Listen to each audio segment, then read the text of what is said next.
Hey, Brandon here. Welcome to the channel and welcome back to the first post NFL draft rookie mock on this channel. I'm here with my two great friends, Jason DiRienzo, recent graduate of the Scouting Academy and co-founder of the Devy Watch, and Corey Pereira. He is over at the campus of Canton and part of my Devy to Dynasty crew. Welcome, gentlemen. You guys know the drill here. What did you guys think overall of the draft? Corey, go ahead, man. Yeah, I think it was probably a little disappointing.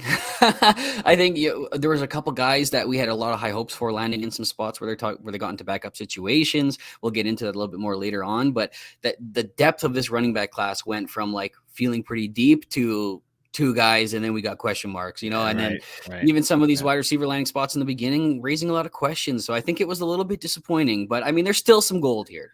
Yeah, so that's what we're going to kind of talk about as we go through this. We're going to do a 4-round rookie mock here. It is a super flex tight end premium. So let's get started, guys. I believe Jason, you had I got the first pick. one. Yes, so you got the lucky ball. So who did you select? I know it's probably one or two people, right? It's one of two people, but I'm not going to overthink this one. I am going to go with my man, Bijan Robinson, going to the Falcons. Going to have obviously immediate opportunity, but no matter where this guy landed, I would have felt good about it. I know it's super flex tight end premium, but I'm going to go with the guy that I feel like can be a huge difference maker for me on my team for a long time. Cool. Corey, you got the second pick. Yeah, I will say with the Bijan, I think between the two guys here, I went with Anthony Richardson here at 1.2, but I think, depending on your team needs might be, some of these guys picking at the top of their draft need somebody for the long haul rather than a guy like Bijan or something like that. And they might want to take Anthony Richardson. But again, you can always take Anthony Richardson and trade him, or Bijan as well, and trade him somewhere down the line. But I did go with Anthony Richardson here at 1.2. I like the situation to the Colts. I think he probably has the highest upside of this draft. I would have considered one other guy here. So there is another guy in contention for me here, but won't mention his name until we get to him. But I like the situation here and most upside in the draft at the quarterback position, in my opinion. Yeah, I think he's got the highest ceiling. He's kind of going second pick overall. I've seen him actually go with the 101 on a couple mocks as well. Mm-hmm. So that leaves me here at the third pick. It's either between obviously Bryce Young or CJ Stroud. I struggled with this, and I'm going to go with Bryce Young just from the mental processing side. Yes, I'm been very vocal about concern about his size, but I like the landing spot with Frank Reich. They got Jonathan Mingo in the draft. They've got some older receivers in that receiving room to help him come along. So I'm going to go with the guy who's a pinpoint accurate passer. CJ Stroud also is a great running quarterback who I'm sure is going to go off the board here very quickly, but I'm going to go with Bryce Young. Yeah, I like it. I'm going to take CJ Stroud then. I like the dual threat ability. I think it's very underrated for him. I've seen him run pretty well in college. As a matter of fact, I think one of his first games that he had where he was starting, he had a long rush. So that part of his game makes me feel good about taking him here. Yeah, and at 1.5 here, this is a guy that I've done a complete 180 on from the minute he was drafted to where I kind of feel about him right now, and that's Jahmyr Gibbs, running back. And part of that reason is how fast this running back position drops off. It really feels like this is the last safest running back that you can take, but that you don't spend round 13 or number 13 overall pick on a guy you're not planning on using. I think they had a role envisioned for DeAndre Swift that never really materialized, unfortunately, because of his injuries and whatever. I don't think they ever planned to rely on Jamal Williams as much as they did. And I think Jahmyr Gibbs is going to be like the Alvin Kamara to this offense. And we've even seen it. DeAndre Swift be like a top 15 point per game running back in the past 2 years, so on his limited touches. So I like this spot for Gibbs, and I think there is a lot of upside here. Yeah, I like it. I like it a lot. I think if you saw the reaction to the war room in Detroit when they got him, they were overly joyed with the grabbing him there in the first round. I'm going to go with Jackson Smith and Jigba here. I'm going to take the first wide receiver off the board. I like the landing spot in Seattle. Geno Smith, I think, is a capable passer. DK Metcalf is a great, number one where JSN is not going to be getting all of the tight coverage. It's going to take the Tyler Lockett role most likely. Tyler Lockett's with the team, I think, for at least another year. But number one receiver on the board, I'm going to take him here easily at the 6th pick in the first round. Yeah, he's definitely number one for me as well. But since you took him, I'm going to go with Jordan Addison here to the Vikings.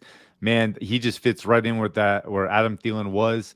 Can get some immediate production right away in year one. Mm-hmm. So I'm going to take that all day long. Yeah, I think Smith and Jigba and Addison both come in great situations where there's wide receiver ones already on the team. They're going to be able to really get in there and flourish quickly. And one of the things you're talking about with those guys too was how maybe their profiles didn't exactly strike us as number ones because we're talking about Jason in the slot. We're talking about Addison, maybe kind of more of a complimentary guy. They land in great situations for that because they're not going to be focused on being the number one guy, right? They're going to just be focused on being that guy. I went with a guy that I think the LA Chargers are going to hope becomes a number one guy, and that's Quentin Johnson. Maybe once Mike Williams leaves, they really love this big type of architect at wide receiver. And Mike Williams has been the type of guy, but he's dealt with the injuries. He's more of like that physical go up and get it. Quentin Johnson kind of has a little bit more Martavis Bryant to him, a little more finesse to him that maybe he can break open over the top or whatever. I think they're hoping to develop him. He might be more of a 2024 play, but I like his upside here at 1.8. Yeah, I think it lands, great quarterback, great situation. That too, yes. Yeah. I mean, two aging wide receivers. It's a landing spot. Chargers was a great wide receiver landing spot, so he nailed it on that one. I'm going to take the last wide receiver off the board here before I know that the cliff drops off into the abyss and the unknown. So I'm going to take Zay Flowers going to the Ravens. I know it's not the greatest landing spot, but I think the quarterback is going to be just motivated, Jackson, more motivated than ever to come back and put on a show. I know Odell Beckham is in town now, but Rashad Bateman, this is his time to really step up. And I think there'll be a role. He's going to be that twitchy guy who's going to be a great receiver, I think, for Jackson. So I'm going to take the last, round one receiver we got off the board here with the 9th pick in the first round. Yeah, Ravens trying to change that offense up. So Flowers could definitely see some good opportunity there. Absolutely. Yeah, being its tight end premium, I'm going to go with a guy that's going to go have one of the best quarterbacks in the NFL, and Josh Allen. And I like the landing spot for Dalton Kincaid. I know Dawson Knox is still there, but we haven't seen Dawson Knox stay healthy. And even when he is healthy, he's very inconsistent. And I think Dalton Kincaid, he could be considered one of the wide receivers on this run too, the way he's a good pass catcher. So I feel good about that in a premium league for tight ends. I like it. Yeah, he's almost a better version of Dawson Knox, really. You know what I mean? They're kind of like in a very similar kind of mold. I can see that. Yeah.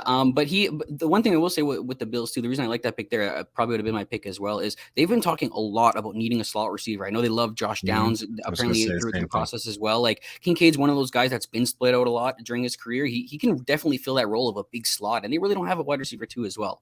But anyways, at 111, I'm going to go with probably the most polarizing guy of the draft. But I think the main thing we always said when we're talking about Devon Chain was that it was landing spot dependent. We were hoping he was going to land somewhere where somebody was going to be able to use him as well. This is the most ideal landing spot ever, landing with Miami. A guy who loves to use speed.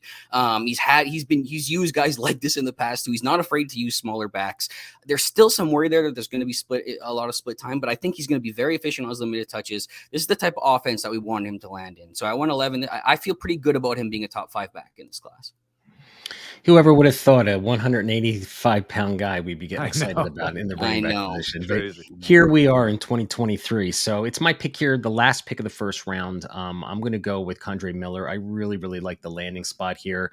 Kamara could be in some off-the-field issues where he could get a suspension. I know Jamal Williams is there, but I'm looking ahead to the year after, maybe 2023 season, where Miller might be able to take over that backfield. So there's not a wide receiver here that I'm really enamored with, and I feel like there's a cliff coming soon for the running back position. Kendre Miller here was between him. Charbonnet got better draft capital, but again, situation here I like a lot better. So Kendre Miller, going to take him with the first round, last pick of the first round. Man, I was really hoping Miller's going to fall to me. He's also one of the youngest running backs besides for Abanikanda in this class, so that makes you feel really good too. But being tight end premium again, I'm going to go with who was my tight end 1, and I'm going to get Michael Mayer here going to the Raiders. I do see a path now with Darren Waller out where Mayer could step in right away and see some nice targets. Regardless of who the quarterback is, tight end's always a friendly place to be as far as seeing some target share early on. So Michael Mayer, he's my pick. Yeah, sniped twice in a row here. It's good to know that Miller wouldn't have made it to me anyways because you were going to take him anyways. But yeah, sniped twice here. I really think a Chain and Miller there for me, it's very hard for me to debate. I've kind of switched back and forth in mocks. But yeah, I love the way those 3 picks went. I went with a guy that I think I am chasing a little bit of capital here. I'm chasing a little bit of situation. That's Jonathan Mingo that went to Carolina early in the second round.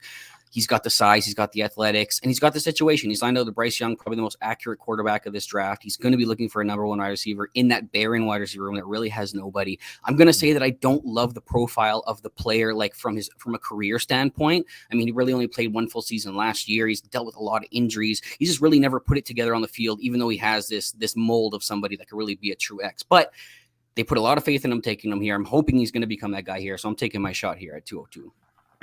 I like it.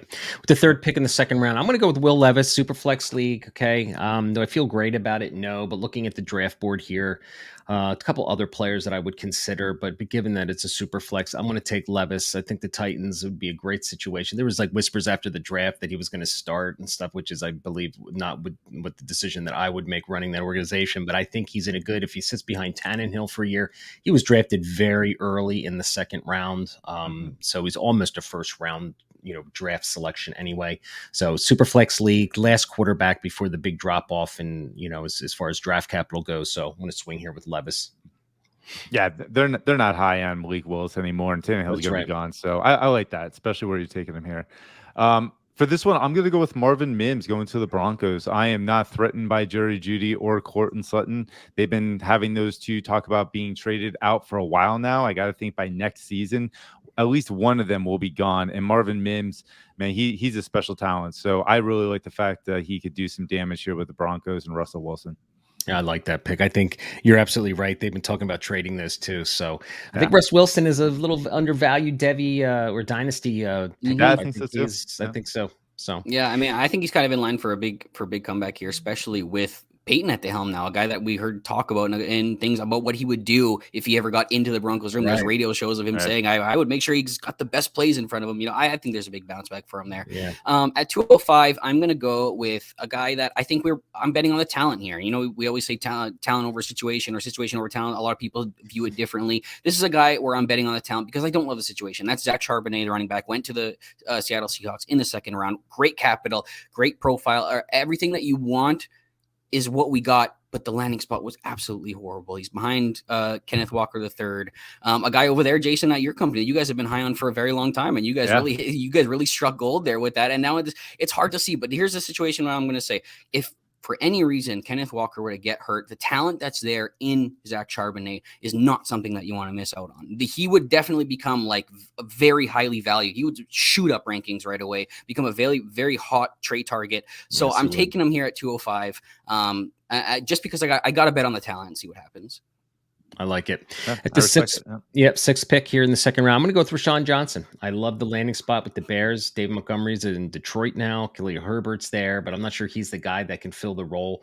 So Johnson was in my top 5, before the draft of the running back position, and I'm going to take him. He's a big, big guy. He just looks like he'd be a great Chicago running back. I can see him in the black uniforms already, playing in the snow and in the cold, and just being a physical presence, helping Fields on stay upright. And he's great in pass protection. He's got the intangibles. I mean, he went to the Senior Bowl and everyone respected him for his leadership ability. So he's got everything going for him. Like the landing spot too. I think he's got a great opportunity to be a big surprise come this fall.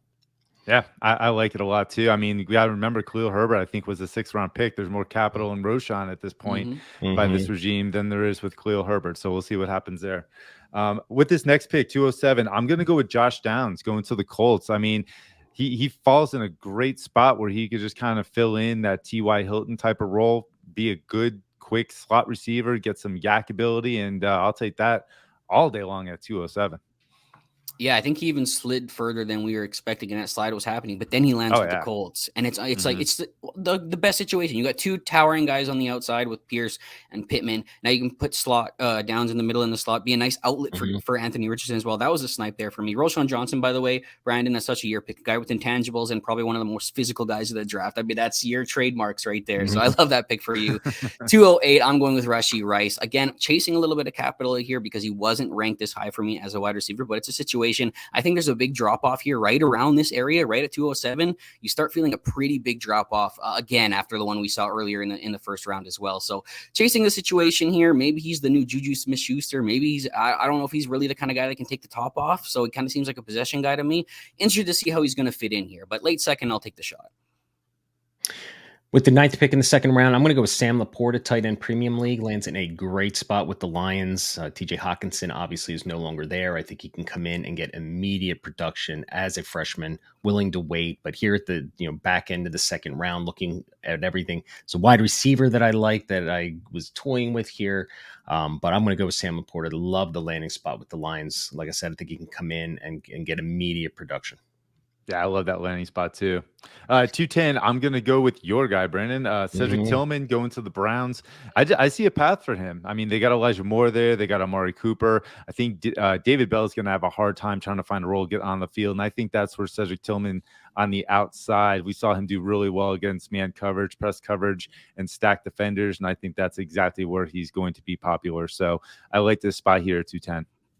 Yeah, still love Cedric Tillman. I actually was pretty happy with that landing spot as well. At 211, I made a joke while we were doing this draft that you guys made me the value police of this draft because there was just not a way that I was going to let Tank Bigsby fall into the third round if I didn't make this pick. So, I mean, you can almost copy and paste the exact things I said for Charbonnet here at Tank Bigsby's in a really bad situation, but everything else, like, draft capital wise, everything, it went pretty decent for him.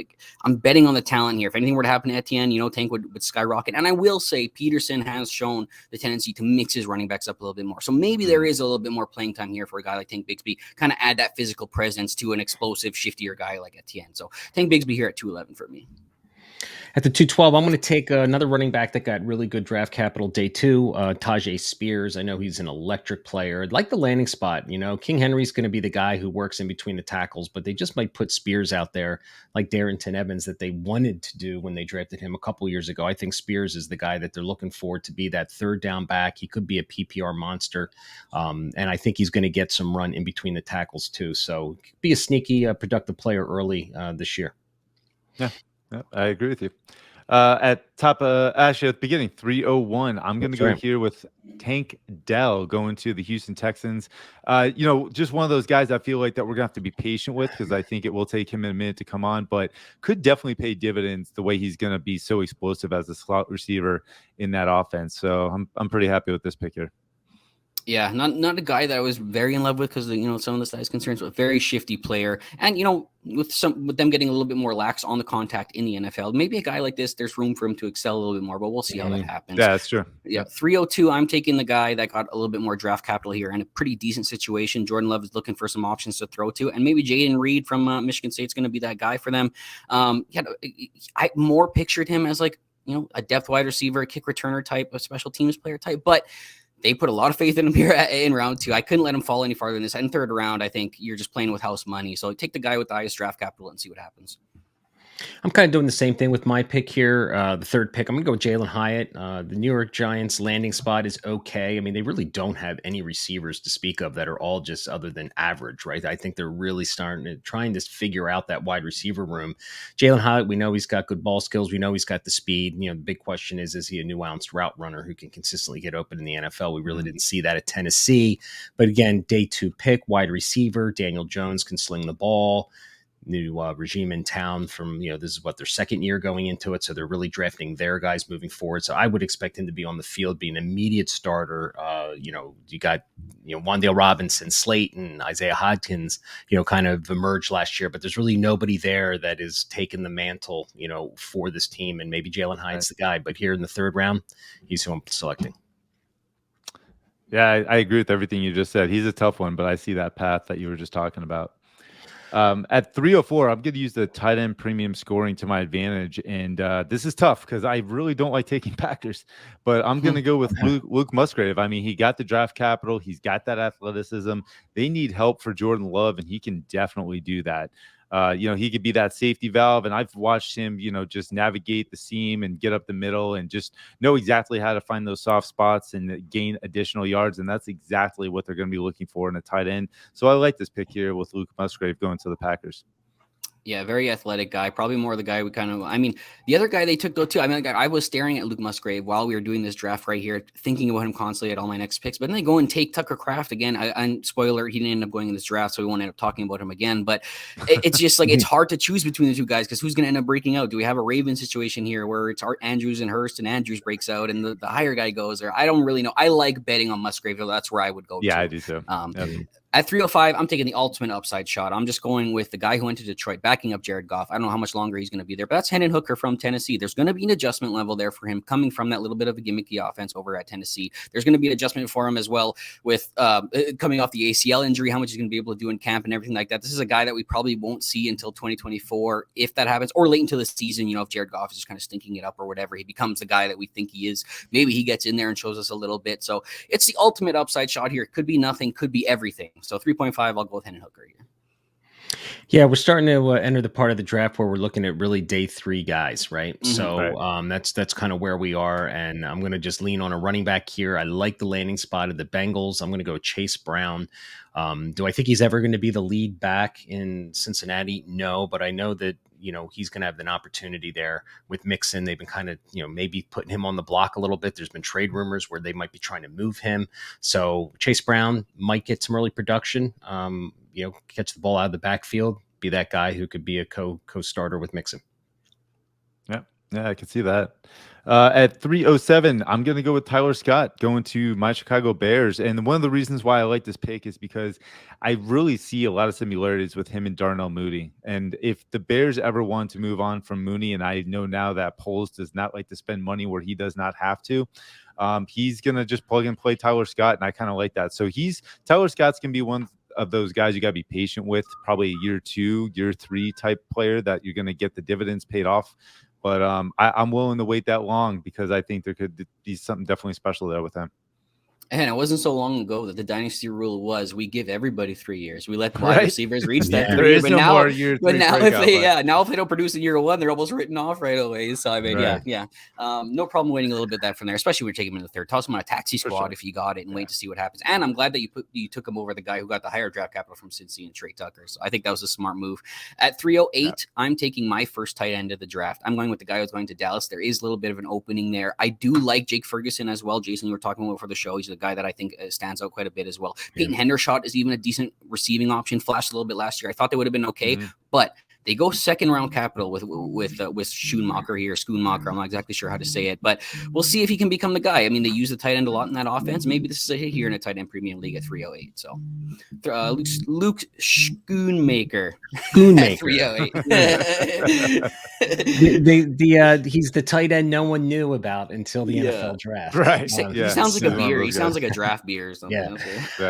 So with the 9th pick here in the 3rd round, I'm going to go with one of my guys. He was a kind of a sleeper me pre-draft. So I like the landing spot. I'm going to go with Charlie Jones, wide receiver. I'm going to probably take him earlier than most people in most drafts, but that's okay. That's where we are in the draft, middle of the 3rd round. You just take your guys. He's a guy that I like. Go watch the film I put out on this YouTube channel. His first game when he played for Purdue against Penn State, he lit it up. And then the championship game against Michigan, he was even more dominant. So, late bloomer, older prospect. Higgins, isn't, I don't think, going to go anywhere, but I think Charlie Jones plays more of an interior role in the slot. And I think he, maybe potentially can get on the field. Great situation. Team, it's always going to be a good team. The Bengals, you got Burrow, you got a lot going for you, so he's not going to have to come in there and be the guy. But maybe if he can carve out a little role and a little bit of production on the targets, maybe he can be a wide receiver 4 on a weekly basis. I wanted Charlie Jones here so bad. Totally sniped. He was my wide receiver 10 pre-draft, but I like that pick. With this next one, it's tough for me because we're getting to that point, right? And I'm looking at the NFL telling me who they like. And so when it comes to this one, I'm going with Michael Wilson going to the Cardinals, where I do see that there could be opportunity there, especially if DeAndre Hopkins is on the move. Michael Wilson, I had to go look at the tape, and sure, you can see flashes there, things that he could do really well. So at this point in time, late 3rd, I'm okay taking with a guy who could have some opportunity, considering the Cardinals really seem to like him where they took him in the draft. Yeah, and it's not really out of the realm of possibility that, given Michael Wilson's situation at Stanford in college, that there could be some hidden talent there that we don't know about, right? He wasn't able to show it there, right? I know he got a lot of love at the Senior Bowl as well, so we'll see if there's something there. They clearly liked him and showed some love in him. So, I like that pick there, especially with the draft capital. At 311, I'm going to go with a guy that I was a little bit high on. I don't. It's Israel Bondikonde. Went to the Jets. Horrible landing spot. I was higher on him because, I mean, he's one of the youngest backs in the class as well, something you talked about with Kendre Miller. When he potentially leaves the Jets, he'll only be 23 years old. So that's still a very young back. He's going to have a lot of skills. And I think he got judged on the fact that the product on the field was not a finished product. What we saw from Izzy last year, I don't think that's a finished product. I mean, his first true year starting, I like to bounce out a lot, kind of still needed to develop his vision on the second level. But I still see a second path for him here. I don't think it's here for the Jets, but I think there might be a second path for him here. So I'm taking him here at 311. With the 312, I'm going to take a guy that fell like a rock. This time last year, he was potentially a first rounder, and that is Kayshon Boutte going to the New England Patriots. So I didn't know if he was going to get drafted with all the stuff. It was a season to forget for him at LSU this past season, played very uninspiring. certain situations, off the field issues. But anyway, the New England Patriots take him. So he's going to be going into an environment where we're going to know early and often if he's going to be a success or a failure. So, but, undeniably, going back to his 2021 tape, he was certainly an explosive player. So I'm going to bank here that he goes to New England and Bill gets him in shape and can, redirect his focus and he becomes a player. And New England needs pass catchers. So Mac Jones needs guys to throw the ball to. So I'm going to take a shot here at the end of the third round. It's a risk reward I'm willing to take. Yeah. All right, entering the fourth round with 401, I'm going with Jake Haener to the Saints. We saw last season there were backups all over the place playing football, and in Superflex they are a gold mine. So I like the fact that this is the spot where I like taking those backup quarterbacks in the 4th, 5th round area. And Jake Haener just seems like one where I could feel pretty good about it. I might see him on the field at some point sooner rather than later.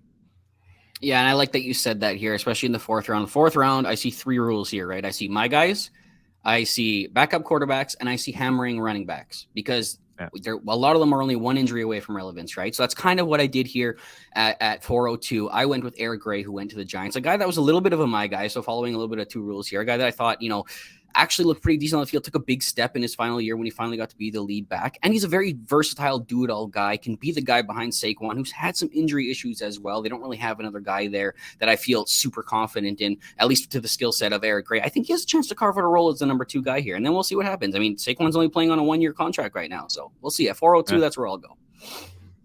The 403, I'm going to kind of piggyback on your thoughts, Jason, about getting a backup quarterback. I'm going to go with Stetson Bennett, the guy that gets no respect, only has two big championship rings on his fingers, but gets zero respect, right? Well, he gets a decent draft capital, round 4 isn't terrible. Goes to a situation where, things are kind of the Rams are in the rebuilding mode, so he can learn behind Stafford for a year. Great guy to learn from. Stafford, we know, that never really stays healthy all the time. He gets banged up pretty quick. So I don't know. He could be a sneaky play, but here in the 4th round, I'm willing to stack some depth at the quarterback position.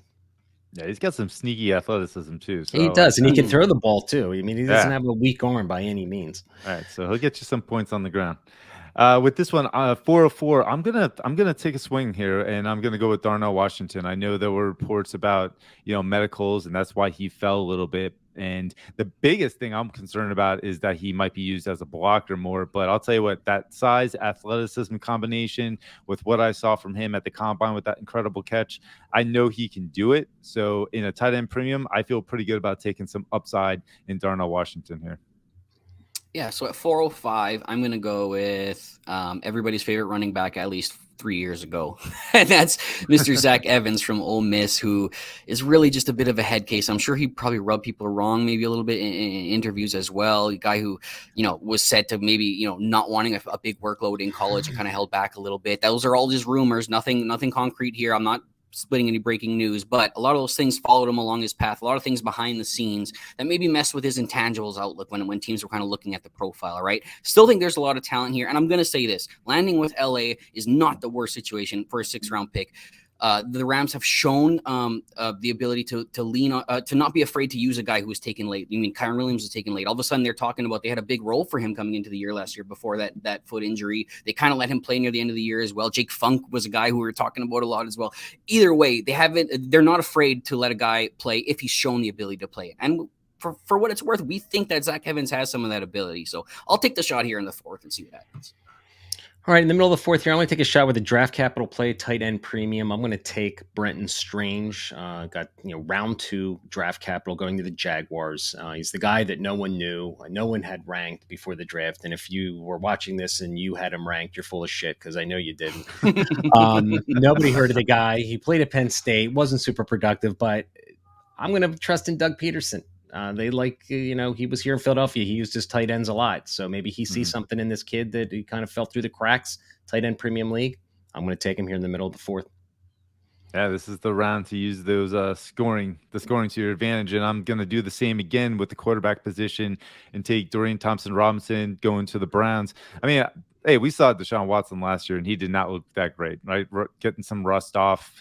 You gotta think he looks better, but at the same time, we don't know much about him, and so there was a lot of talk about Dorian Thompson-Robinson during the draft process. He's getting a little bit of hype there, and I like the dual threat ability, and I'm gonna go ahead and take that in the middle of the 4th round. Yeah, at 408, I'm following the lead again. We're going with another backup quarterback, and I will just say something about Mr. Clayton Tune here that I'm taking at 408. Coming from an offense that ran a pro style offense as well, some pro aspects at least, so maybe a little more field ready as well. And we're talking about a team with the Cardinals where Kyler Murray is not going to be expected to be ready for the start of the season. That means you're looking at a Colt McCoy is the only guy in his way. Colt McCoy, has been playing pretty spotty once in a while, has his own injury issues of his own. So maybe Clayton Tune can get on the field at some point and give you some points. And I mean, if you're getting a guy you start at all at 408 in your rookie draft, so I think you can take that as a win. I'm going to go to the running back position here, and I'm going to take Evan Hull. He went to the Colts. I don't think Evan Hull is ever going to be a Jonathan Taylor replacement, but I think he could be a Taylor addition by being a 3-down, kind of PPR back. That's where I see his role right now at the Colts. He's an explosive player with taking the ball out of the backfield, but I don't think he's ever going to be a guy that's going to be able to pound in between the tackles on a regular basis. I don't think he's got the size and physicality for that, but doesn't mean he won't have a role. Probably a flex guy on our dynasty rosters, going forward. But here we are in the 4th round, and I'll take a guy on a good offense, good, positive trajectory of an organization. So taking their guys. All right. So at the 410, I'm going to go with odds here. And odds are for me using draft capital to help me figure out who I should be taking at the back end of the 4th round. And I'm going to go with Trey Tucker to the Raiders. Obviously, the Raiders really like him in order to spend 3rd round draft capital on him. And you know what? At this point in time, I'm all about making sure that I still have some draft capital to work with, because once you get to those 4th and later, we know it drops off. So I feel pretty good about where I'm taking him here. Yeah, I mean, you're getting a day 2 wide receiver at 410. You can't complain about that. You take the shot and go for it. At 411, I'm following more of the backup quarterback thing here. And I'm going with Jaren Hall at a BYU, backing up Kirk Cousins there at Minnesota. And I mean, Kirk Cousins is on the last, I think he has 2 years left, but he has an out after this year, if I'm not mistaken. Either way, he's not expected to be with this team for very long after this. I don't know if there's anything here with Jaren Hall. I wasn't super impressed. A lot of people, we're picking him as a trendy riser this year after his junior season, but I don't think he really put it together like we were hoping in the senior season. But I mean, you take the shot here. I think he could potentially be the best backup quarterback at Minnesota. That's probably a position that we've been struggling at for a long time over the past couple of years. So let's hope he can become that guy here at 411. All right, to round out this draft, I'm going to take a guy that I know the NFL scout community was super excited even got drafted, because he's been a very polarizing player. Deuce Vaughn got drafted by the Cowboys. I believe his father, works there as well, and I think he called his son. His father works there, right? Is that the deal? Yeah. So, for his father to call him and say, son, you've been drafted by the Cowboys in the 6th round. I think it's so pretty amazing. Yeah, it's a great story. And yes, he's undersized. We know that, but he's an explosive player, and just maybe he can carve out a role and at least get on the field a little bit, maybe be a flex guy for our dynasty rosters down the road. But happy for him and his family for getting drafted. I'm sure that was a big deal for them. So absolutely. All right, guys, listen, man, thank you for, we're going to probably do a few of these as we go into our rookie draft season. So if you were a first time, viewer of the channel, please hit that subscribe button. If you were, been here before, welcome back. Thanks for tuning in. Corey and Jason, thanks for joining me tonight, bud. Thanks for having me, man. All right.